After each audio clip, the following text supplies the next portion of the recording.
Anda kembali di CNN Indonesian Newscast dan langsung saja saya akan menanyakan tudingan terkait aktivitas pelesiran dan judi Gubernur Papua ke Rifai Darus, juru bicara Gubernur Papua. Bang Rifai, selamat malam. Selamat malam, Mbak Puspa. Bagaimana Anda menanggapi tudingan atau informasi yang disebarkan, yang diberikan oleh Maki, ada foto-foto dan dokumentasi aktivitas Lukas NMB di luar negeri terkait dengan judi? Iya. Pertama bahwa saya kira Pak Boyamin ini adalah seorang pekerja lembaga anti korupsi, dan saya juga pernah bekerja di sebuah lembaga anti korupsi namanya Papua Corruption Watch yang sudah lama saya tinggalkan. Yang kedua saya ingin sampaikan bahwa apa yang disampaikan oleh Pak Boyamin ini dengan menyebut mendapatkan sumber dari orang dalam ini, saya kira sebuah hoax dan dusta lagi begitu, membuat suasana lebih keruh lagi, lebih tidak kondusif lagi di Papua dengan menyebut orang dalam memberikan foto-foto dan sebagainya.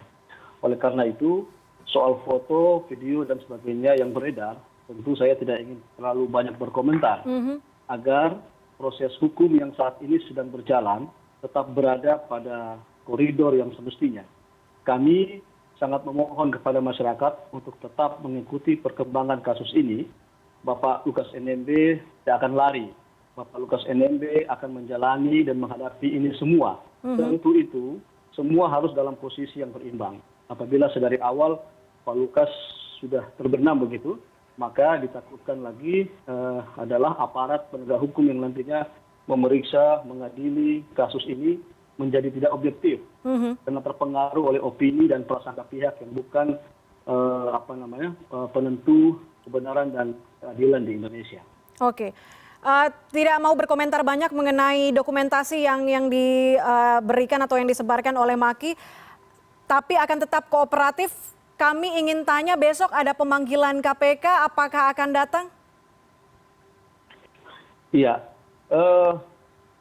Hari Jumat kemarin kami sudah bersama tim dokter dan juga tim hukum sudah bertemu dengan pimpinan KPK, dalam hal ini diwakili oleh Direktur Penyidikan Bapak Guntur begitu, dan kita sudah sampaikan kondisi kekinian hari Jumat kemarin tentang Bapak Lukas NMB oleh tim dokter dengan membawa semua rekam medik yang ada disampaikan kepada KPK. Memang hari-hari ini saya pikir proses hukum yang sedang dijalani oleh Bapak Lukas NMB sedikit mengalami distorsi peristiwa, Mbak. Api pemantik dari distorsi tersebut tentu datang dari konferensi pers Bapak Menko Polhukam, dan juga sekarang muncul lagi dari Maki begitu, yang tentu saya sangat memahami soal pepatah lama yang mengatakan bahwa bad news is good news. Tapi saya pikir kondisi hari ini sudah terlalu destruktif dan letak hukum sebagai panglima menjadi dipertanyakan. Apakah yang hendak ingin dicapai fakta hukum atau seluruh rangkaian proses ini hanya sekedar ingin menghabiskan citra dari seorang Lukas NMB. Dan itu untuk apa gitu loh, Pak? Baik, artinya ada eskalasi situasi yang kemudian membuat Lukas NMB tidak bisa menghadiri besok ya pemanggilan KPK? Ya, alasan itu hanya dua, Mbak. Pertama bahwa kondisi kesehatan ini kan ditentukan oleh tim dokter, Mbak, bukan oleh beliau sendiri. Dan sejak dari awal, Lukas sudah sampaikan bahwa saya ini kooperatif. Saya mau bertemu dengan penyidik KPK dan akan menjelaskan semuanya tentang apa yang dituduhkan kepada saya. Tetapi sebagai tersangka kan waktu akan bertemu penyidik kan ditanya, apakah Bapak sehat? Jangan beliau sakit, beliau ingin sehat sehingga bisa menyampaikan apa semua yang dituduhkan ini, memberikan penjelasan dan haknya sebagai menjawab semua haknya itu.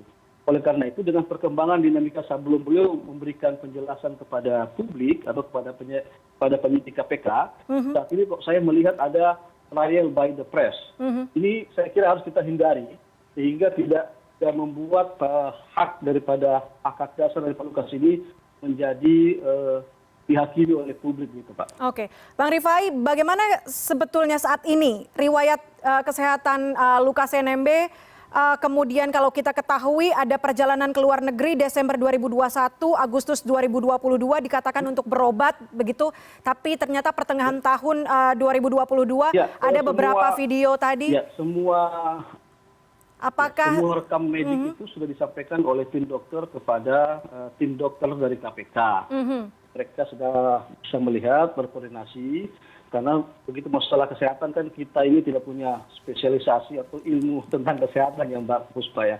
Kita serahkan kepada tim dokter begitu yang lebih paham. artinya tim dokter KPK sudah campur tangan ya, Bang Rifai? Tim dokter KPK sudah campur tangan ya?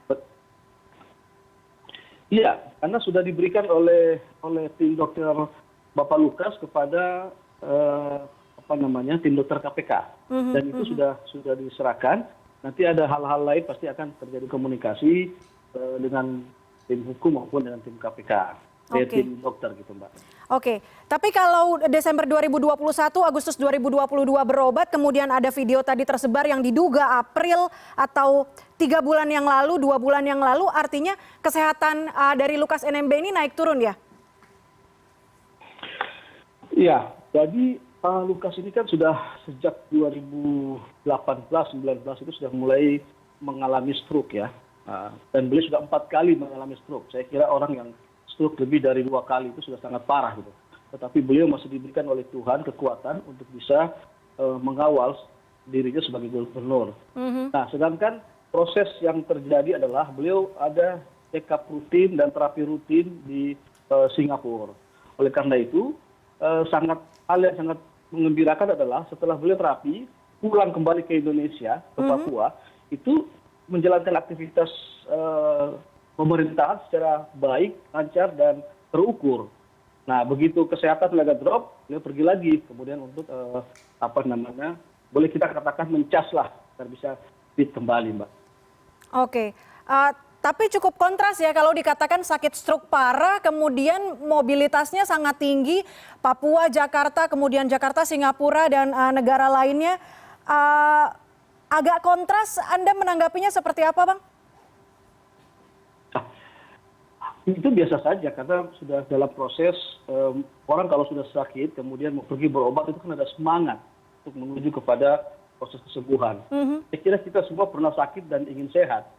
Dari sakit menuju sehat itu kan ada semangat kita untuk kembali sehat. Dan itu pun dialami oleh Pak Lukas sebagai manusia biasa. Dan saya kira proses itu adalah proses hak beliau untuk bisa mempertahankan hidup dan kehidupannya. Karena dijamin oleh Undang-Undang Dasar kita, Mbak. Baik, jadi dengan penanganan dokter saat ini apakah bisa diprediksi kapan kira-kira Lukas NMB bisa memenuhi panggilan KPK? Iya. Saya kira secepatnya. Beliau orang yang sangat gentle menghadapi semua dinamika yang ada. Tapi saya kok heran begitu ya. Kasus Pak Lukas ini kemudian terjadi begitu. Tadi saya katakan sekali lagi, trial by the press itu membuat publik kemudian menilai beliau dan menghakimi beliau sebelum ada proses hukum yang tetap. Ini kan hal yang merugikan beliau sebagai seorang gubernur. Apalagi ditambah lagi dengan pimpinan atau penyidik KPK baru di luar gedung KPK begitu, yang kemudian menyebar informasi, menyebar foto, menyebar berita-berita ini, dan itu bagi saya kemudian sumbernya dari mana? Kemudian dikatakan orang dalam. Nah, orang dalam ini siapa? Itu kan? Ini kan hal-hal yang kemudian membuat lagi kegaduhan di tanah Papua. Mari kita hindari kegaduhan itu, khususnya di Papua. Karena di Papua banyak sekali yang hidup di tanah Papua, bukan hanya orang Papua, tapi ada seluruh suku ras dari kita seluruh orang Indonesia yang hidup di tanah Papua. Baik, walaupun besok mungkin tidak akan menghadiri pemanggilan dari KPK, kita harapkan dalam waktu dekat Lukas NMB bisa kooperatif begitu ya, tadi disampaikan Bang Rifai, kooperatif untuk langsung datang menanggapi kasus yang terjadi pada dirinya. Baik, terima kasih M. Rifai Darus, juru bicara Gubernur Papua sudah bergabung bersama kami di CNN Indonesia Newscast. Selamat malam. Malam. Dan CNN Indonesia Newscast segera kembali sesaat lagi.